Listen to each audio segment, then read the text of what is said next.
Welcome all of you to our channel Lab Tech Guru. If you are new viewers on our channel, then you must share and subscribe our channel and don't forget to press the bell icon. हमारा पहला question है which of the following is a procoagulation protein. आपको इसमें से बताना है कि प्रोकोगुलेशन protein कौन सा है। आपके ऑप्शन है thrombin, second option is thrombomodulin, second option is protein C and the last option is protein S.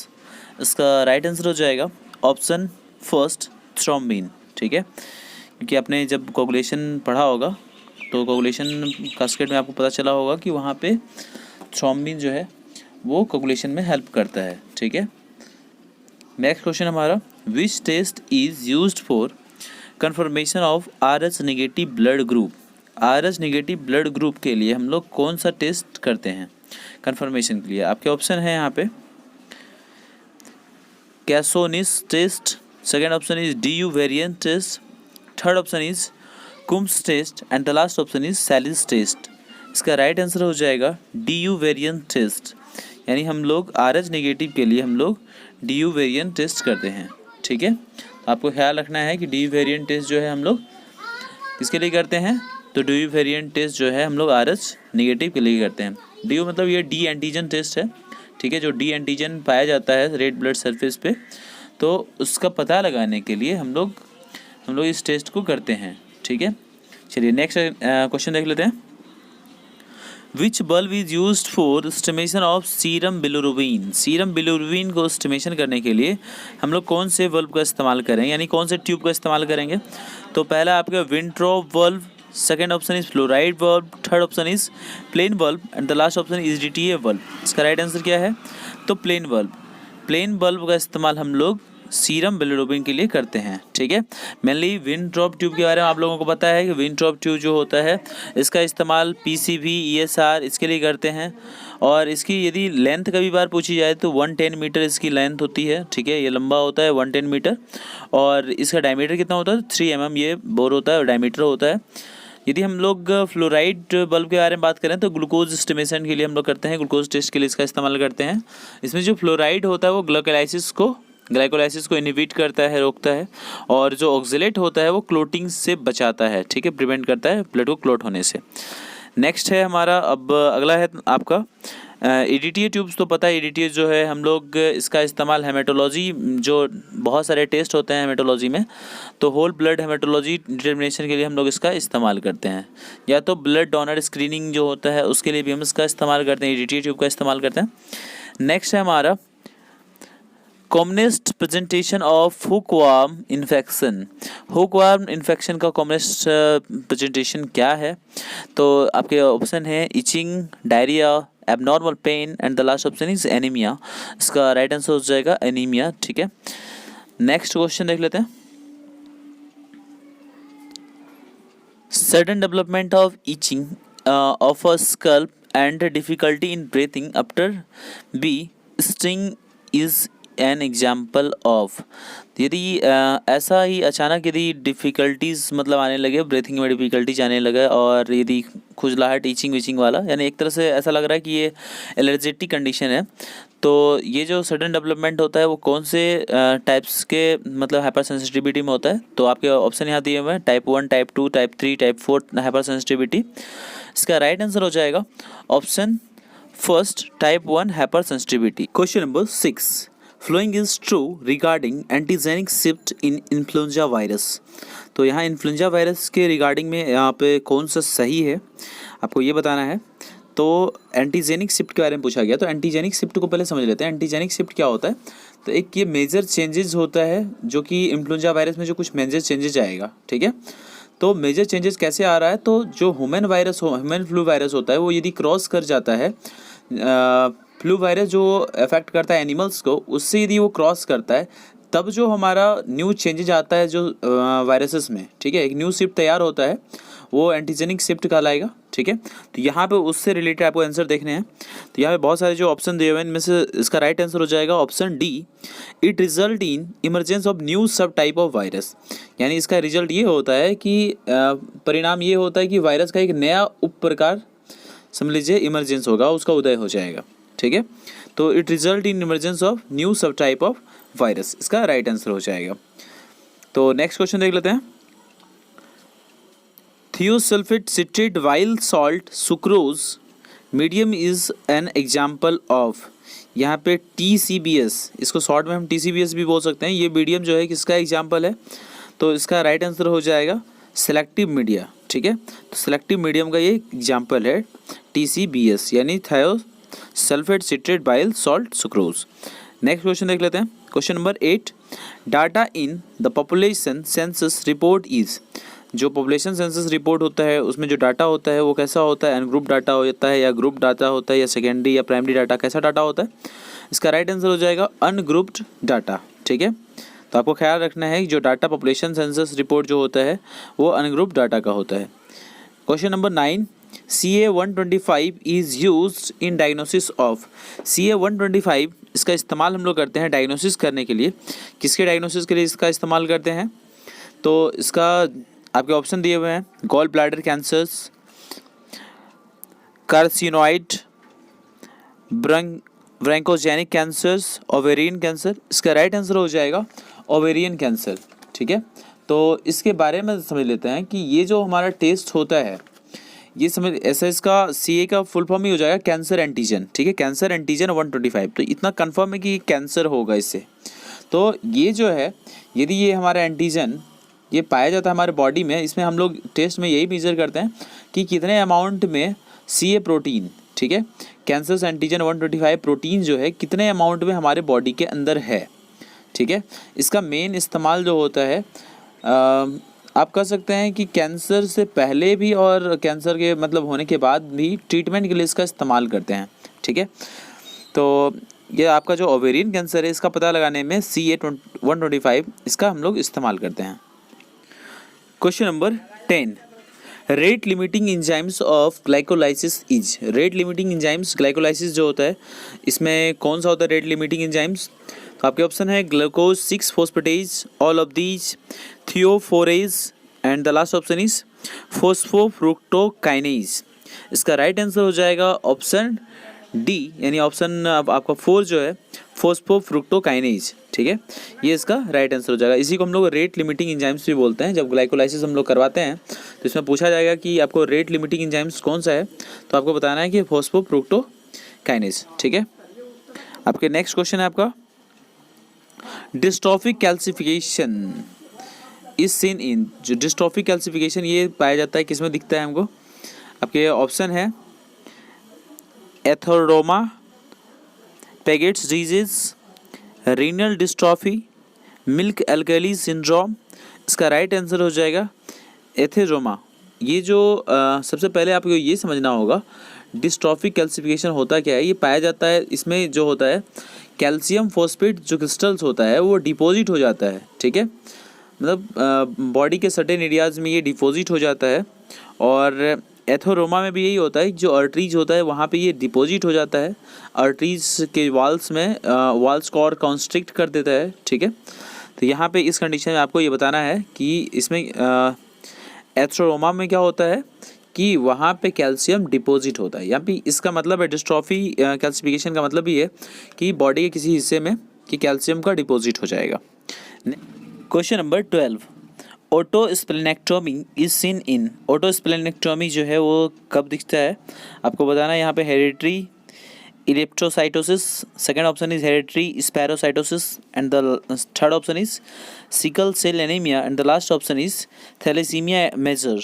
इसका राइट आंसर हो जाएगा option third sickle cell anaemia. Sickle cell anaemia condition में ऑटो स्प्लेनेक्टोमी जो है ये आपको दिखेगा। इसमें होता क्या है कि अर्लियर स्टेज में जो चाइल्डहुड स्टेज होता है तो उस समय बच्चे का जो स्प्लीन होता है वो इनलार्ज हो जाता है। ठीक है, यानी सिकल सेल एनीमिया कंडीशन में ऐसा देखने के लिए मिलता है। ठीक है, नेक्स्ट क्वेश्चन हम देख लेते हैं। Question number 13, KOH in KOH wet mount is used. तो इसका इस्तेमाल हम लोग कहाँ करते हैं KOH in KOH wet mount का? तो आपके ऑप्शन है to kill fungal organism in the clinical specimen, second option is to remove bacterial contamination in specimen, third option is all of this and the last option is to digest the keratin in keratinised tissue and clear fungal element.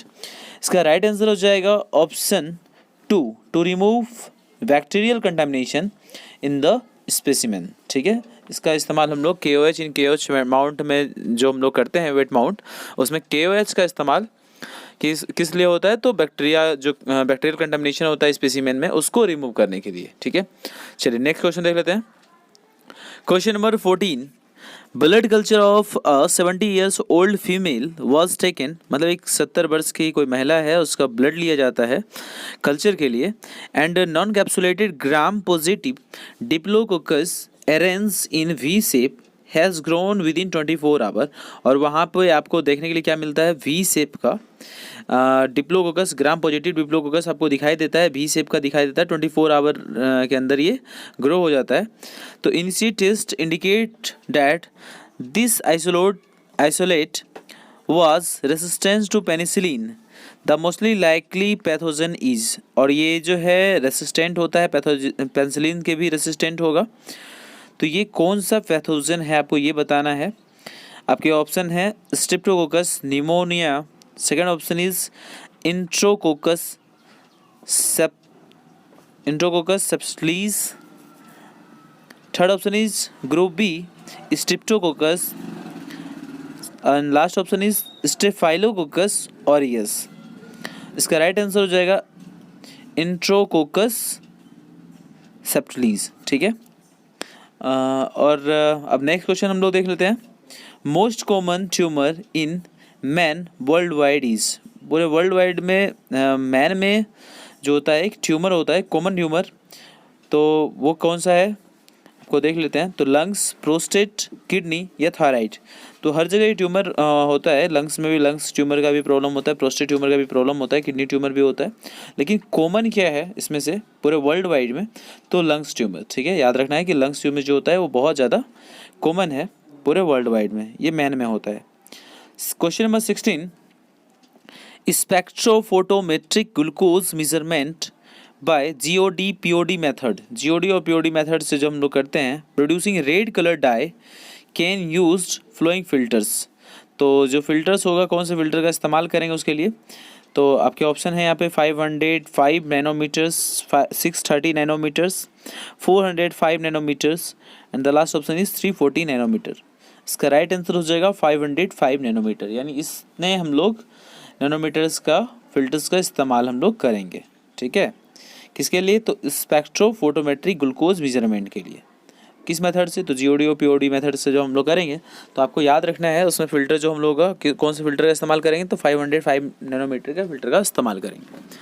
चलिए next question देख लेते हैं। Laser printer is a type of, जो laser printer है वो type है, किसका type है। आपके ऑप्शन है both of these impact printers, non impact printer, and the last option is none of these. इसका राइट आंसर हो जाएगा option third, non impact printer. ठीक है, लेजर प्रिंटर जो है वो नन इम्पैक्ट प्रिंटर का एग्जाम्पल है।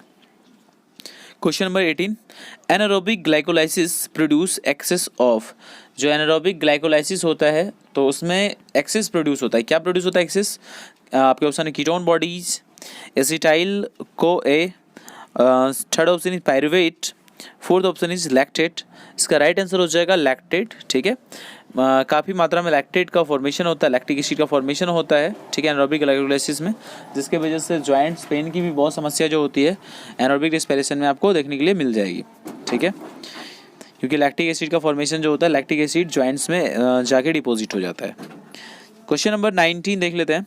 तो internal quality control of total bilirubin has mean of 5 mg per deciliter and SD of 0.5 mg per deciliter.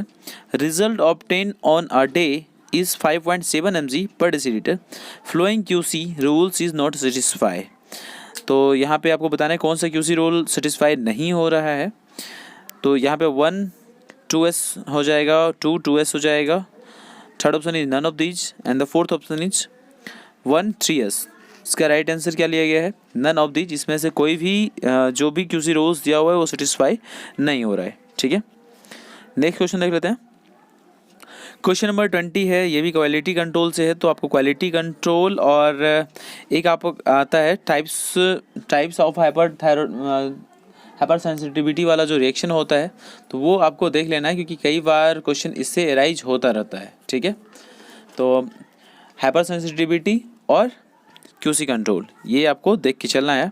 यहाँ अब इतना ज़्यादा वक्त है नहीं हमारे पास कि हम हर एक चीज़ को एक्सप्लेन कर सकें, क्योंकि काफ़ी लंबा वीडियो बन जाएगा। तो उसके लिए आप पहले सारे क्वेश्चन को एक बार देख लो। यदि ज़रूरत पड़ा तो मैं इसके ऊपर एक अलग से मैं वीडियो बना दूंगा। ठीक है, क्वालिटी कंट्रोल के ऊपर और जो टाइप्स ऑफ हाइपर सेंसिटिविटी है रिएक्शन उसके ऊपर। ठीक है, चलिए क्वेश्चन नंबर 21 देख लेते हैं। All of the following are true for autoimmunity except. इसमें से बताया जा रहा है कि कौन सा ट्रू है, किसी एक को छोड़ के, बाद बाकी सारे ट्रू हैं उसमें से, किसको छोड़ के? तो it is the problem of self and non self discrimination.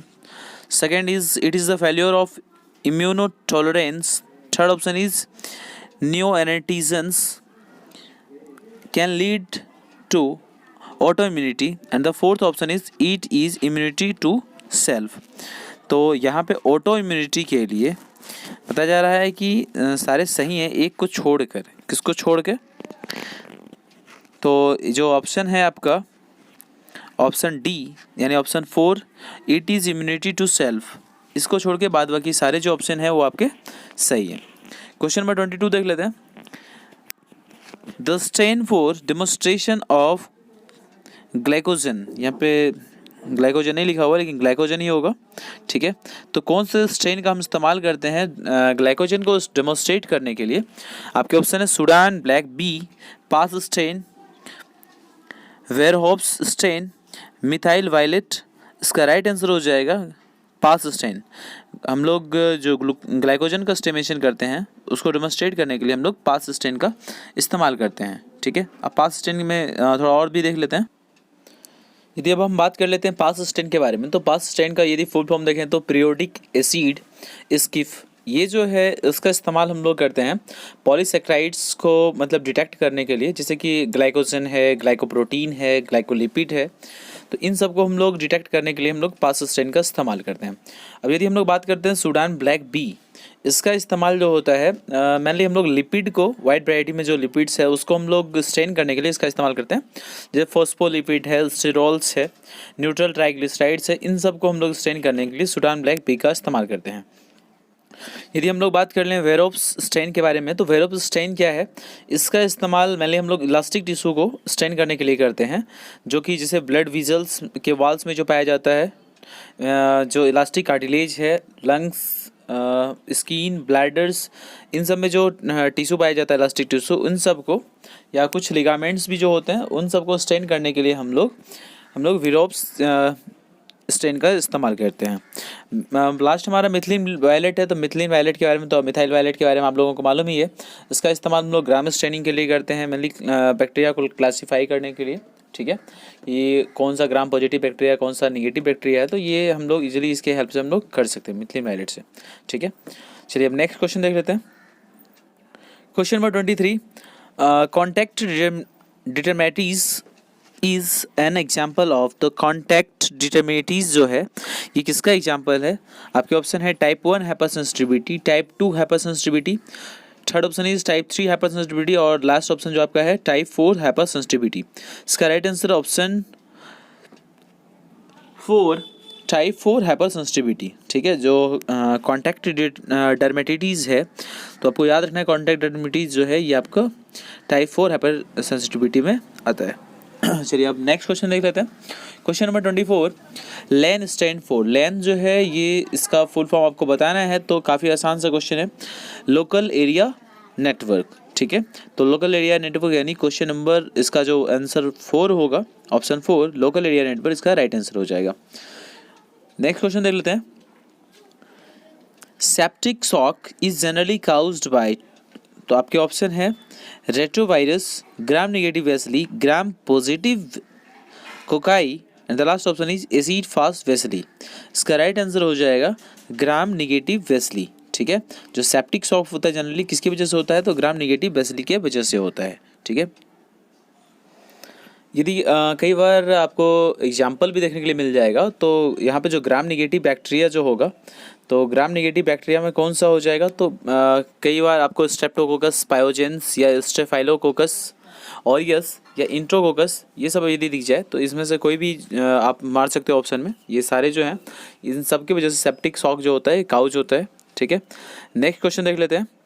Question number 26, glycolysis is stimulated by. Glycolysis को स्टिमुलेट किसके द्वारा किया जाता है? आपके ऑप्शन है insulin, none of these, ग्लाइकोगन,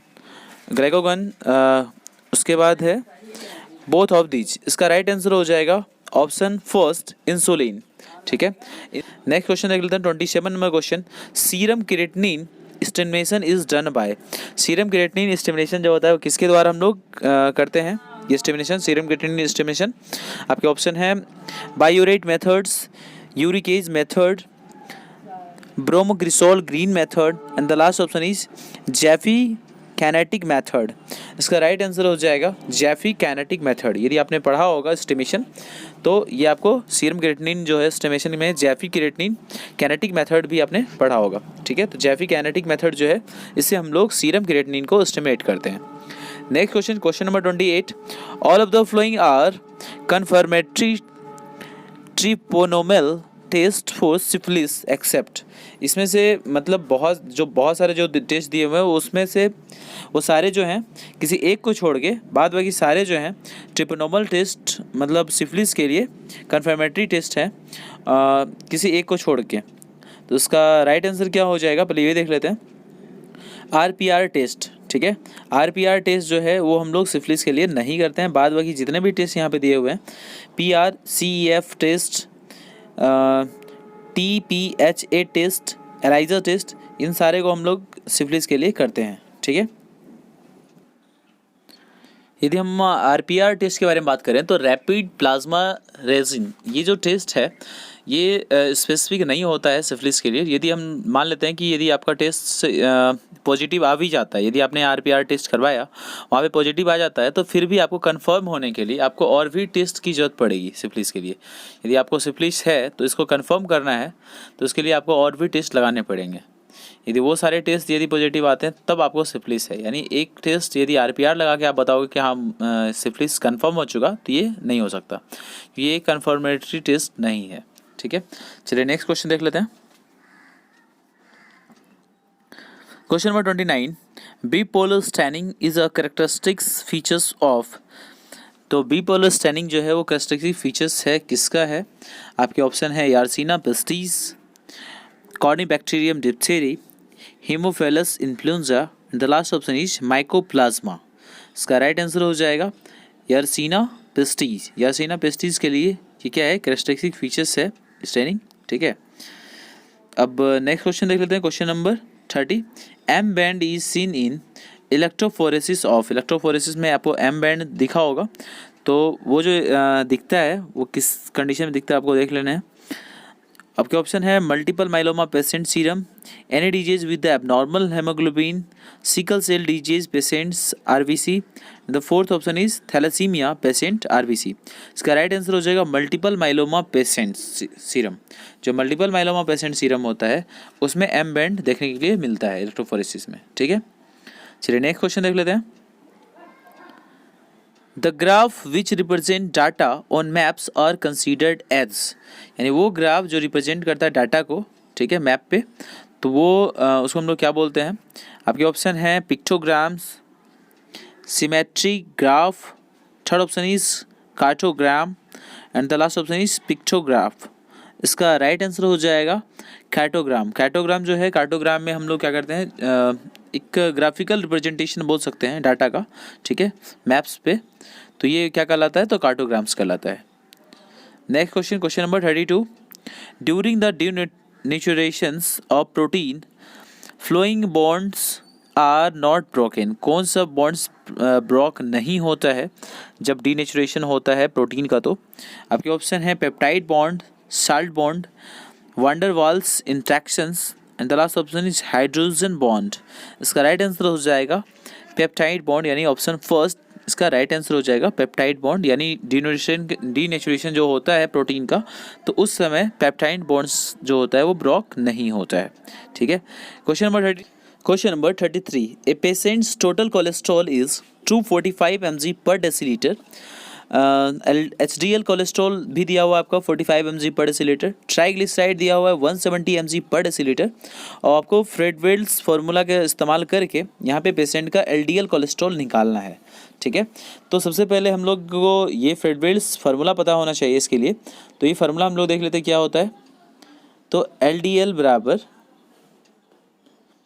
total cholesterol minus HDL plus VLDL, ठीक है।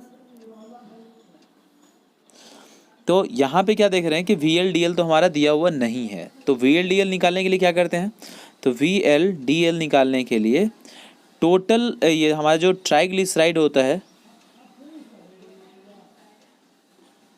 ट्राइग्लिसराइड उसमें 5 से डिवाइड कर देते हैं। तो यहाँ पे हम लोग देख रहे हैं ट्राइग्लिसराइड हमारा दिया हुआ है, ठीक है। ट्राइग्लिसराइड कितना दिया हुआ है, तो ट्राइग्लिसराइड जो है वो हमारा 170 दिया हुआ है, ठीक है। आप देख रहे हो कि यहाँ पे ट्राइग्लिसराइड जो है 170 दिया हुआ है। तो 170 बाई यदि हम लोग 5 कर देते हैं तो कितना निकल जाएगा, हमारा आ जाएगा 34, ठीक है। 34 टाइम्स में ये कट जाएगा। तो हम लोग को यहाँ पे क्या मिल गया, हम लोग को VLDL निकल गया, ठीक है। VLDL कितना निकल गया, 34। यदि VLDL निकल चुका है तो अब आराम से हम पुटअप कर सकते हैं। तो क्या आ जाएगा, मेनली टोटल कोलेस्ट्रॉल कितना दिया हुआ है, टोटल कोलेस्ट्रॉल हमारा दिया हुआ है 245, ठीक है। और उसके बाद हमारा HDL जो है वो कितना दिया हुआ है, तो 45। हमने अभी निकाला है VLDL को निकाला है 34। अब इसमें सिर्फ कैलकुलेट करना है। तो 245 में यदि हम इसे जोड़ लेते हैं तो इस दोनों को जोड़ने के बाद कितना आता है, 79। अब यदि माइनस कर लेते हैं तो कितना आ जाएगा, 166। तो इसका राइट आंसर क्या हो जाएगा, 166। तो ऑप्शन 2 नंबर ऑप्शन जो है 166 इसका राइट आंसर हो जाएगा। चलिए अब नेक्स्ट क्वेश्चन देख लेते हैं। तो नेक्स्ट क्वेश्चन हमारा है, following is not true regarding antigenic variation show by certain viruses. यानी इसमें से कौन सा ट्रू नहीं है एंटीजेनिक वेरिएशन के लिए, जो कि कुछ वायरसेस के द्वारा दिखाया जाता है, मतलब शो किया जाता है। अब क्या उसमें है, responsible for epidermis of such viral infection. Second option is allow a virus of escape from host cell immunity. Third is hampers the development of vaccine against such viruses. And the last is increase the number of carriers for such viral infection. इसका right answer हो जाएगा option 4, यानी increase the number of carriers for such viral infection, ठीक है। तो मतलब ऐसा ये नहीं करता कि मतलब कैरियर्स के रूप में नंबर्स ऑफ कैरियर्स इंक्रीज नहीं करता है वायरल इन्फेक्शन के लिए, ठीक है। तो यहाँ पे ये ट्रू नहीं है एंटीजेनिक वेरिएशन के लिए जो वायरसेस के द्वारा शो किया जाता है, ठीक है।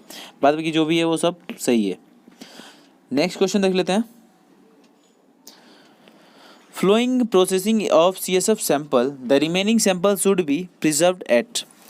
जब हम लोग प्रोसेसिंग करते हैं CSF सैंपल का, जो रिमेनिंग सैंपल बचता है उसको प्रिजर्व करते हैं कितने टेम्परेचर पे। आपके ऑप्शन है 25 to 30 degree Celsius, second is -20 degree Celsius, third is 2 to 4 degree Celsius, and the last option is 35 to 37 degree Celsius. इसका राइट आंसर हो जाएगा ऑप्शन 4, 35 to 37 डिग्री सेल्सियस।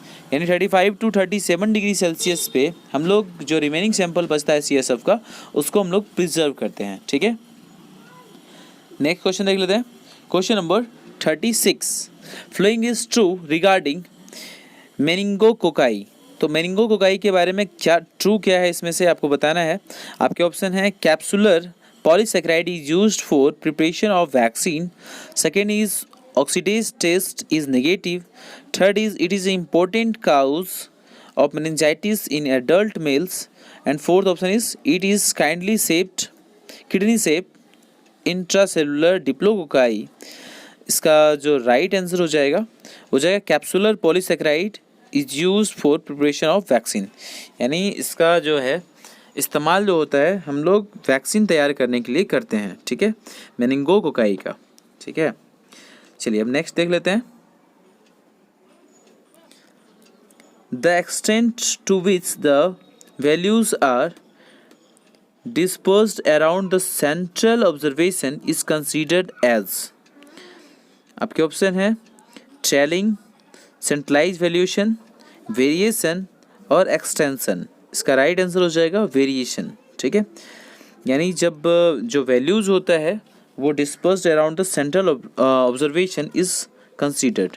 यदि उससे एक्सटेंड कर दिया जाता है वैल्यूज़ को, तो उस कंडीशन में उसको हम क्या बोलते हैं, वेरिएशन, यानी कुछ चेंजेज आ जाना, यानी एक्चुअल जो वैल्यू होता है उससे यदि कुछ चेंज आता है तो उसको हम लोग वेरिएशन बोलते हैं। ठीक है, नेक्स्ट है हमारा Okazaki fragment is related to. Okazaki fragment जो है वो रिलेटेड है, किससे रिलेटेड है? आपके ऑप्शन है यहाँ पे transcription of RNA, translation of protein, third option DNA replications and the last option is RNA formation. इसका राइट आंसर हो जाएगा डीएनए रेप्लिकेशन। ठीक है, डीएनए रेप्लिकेशन से ओकाजाकी फ्रेगमेंट रिलेटेड है।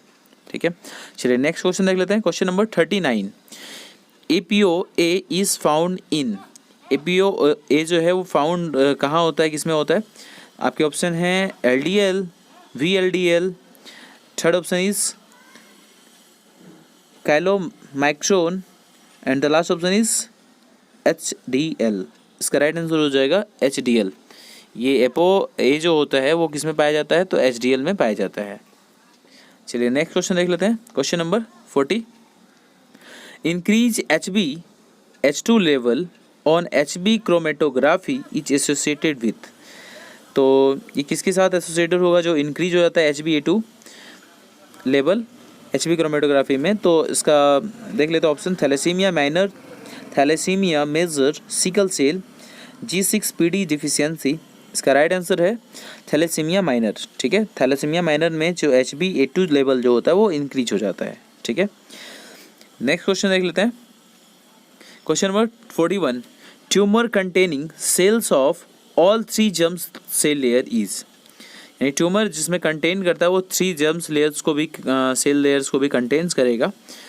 स्मॉल सेल कार्सिनोमा, एड्रीनोकार्सिनोमा, टेराटोमा और लियोमायोमा। इसका right answer हो जाएगा टेराटोमा। ठीक है, टेराटोमा में जो होता है ट्यूमर जो होता है वो कंटेन करता है 3 जर्म सेल्स लेयर्स को। ठीक है, नेक्स्ट क्वेश्चन देख लेते हैं। Question number 42, difference between leukaemia and leukaemoid reaction is done by. यानी हम लोग ल्यूकेमिया और ल्यूकेमाइड रिएक्शन को डिफ्रेंशिएट करने के लिए हम किसका इस्तेमाल करते हैं, कौन से टेस्ट का इस्तेमाल करते हैं? आपके ऑप्शन है ESR, LAP, immediate immature cell और लास्ट ऑप्शन है TWC। इसका राइट आंसर हो जाएगा LAP। ठीक है, यदि हम बात करें लैब के फुल फॉर्म के बारे में तो इसका हो जाएगा ल्यूकोसाइड अल्कलाइन फॉस्फेटेज। ठीक है, तो ल्यूकोसाइड अल्कलाइन फॉस्फेटेज टेस्ट जो होता है इसका इस्तेमाल हम लोग करते हैं डिफ्रेंशिएट करने के लिए ल्यूकीमिया और ल्यूकेमाइड रिएक्शन को। ठीक है, चलिए अब नेक्स्ट क्वेश्चन देख लेते हैं। Question number 43, for following test multiple samples are collected at about 20 minutes interval. तो किसके लिए हम लोग सैंपल्स को कलेक्ट करते हैं? 20 मिनट्स के इंटरवल पे सैंपल्स को कलेक्ट करते हैं। आपके ऑप्शन है tumour markers, glucose 4 GTTS, third option is thyroid profile and the last option is LHFSH। इसका राइट आंसर हो जाएगा LHFSH। ठीक है, ल्यूटिनाइजिंग हार्मोन और फॉलिकल स्टिमुलेटिंग हार्मोन्स, इसको डिटेक्ट करने के लिए हम लोग जो सैंपल कलेक्शन होता है वो लगभग 20 मिनट के इंटरवल्स में लिया जाता है, सैंपल को कलेक्ट किया जाता है। ठीक है, मल्टीपल सैंपल्स को कलेक्ट किया जाता है। क्वेश्चन नंबर 44 देख लेते हैं। तो आपके ऑप्शन है यहाँ पे CSF सेल काउंट इज 22,300 पर क्यूबिक mm। उसके बाद विथ 95% न्यूट्रोफिल्स, ग्लूकोज दिया हुआ है आपका 3.5 mg पर डेसीलीटर, प्रोटीन दिया हुआ है आपका 112 mg पर decilitre, is most likely suggestive of. तो ये यदि ऐसा हो तो इस कंडीशन में आपको बताना है ये क्या होगा, ये कौन सा कंडीशन, कौन सा डिजीज कंडीशन है। आपके ऑप्शन है acute bacterial meningitis, fungal meningitis, tuberculosis meningitis, viral meningitis. इसका राइट आंसर हो जाएगा एक्यूट बैक्टीरियल मेनिंजाइटिस। ठीक है, यानी ऑप्शन फर्स्ट जो है ये इसका राइट आंसर हो जाएगा। क्वेश्चन नंबर 45 देख लेते हैं। ऑल आर विनाइन ट्यूमर्स ऑफ स्टमक एक्सेप्ट, इसमें से छोड़ के कौन सा जो है वो सारे मतलब ट्यूमर्स हैं, स्टमक के ट्यूमर्स हैं, मतलब एक किसी एक को छोड़ के। आपके ऑप्शन है लिपोमा, फिब्रोमा, लियोमायोमा और एडिनोमा। इसका राइट आंसर है लिपोमा। ठीक है, लिपोमा जो है ये हमारा ट्यूमर, स्टमक से रिलेटेड ट्यूमर नहीं है। ठीक है, तो आज के लिए बस इतना ही रहने देते हैं। नेक्स्ट हम लोग और जो आगे का जो क्वेश्चन बच रहा है वो हम लोग नेक्स्ट वीडियो में कवर करेंगे। तो आज के लिए बस इतना ही। Bye bye, take care.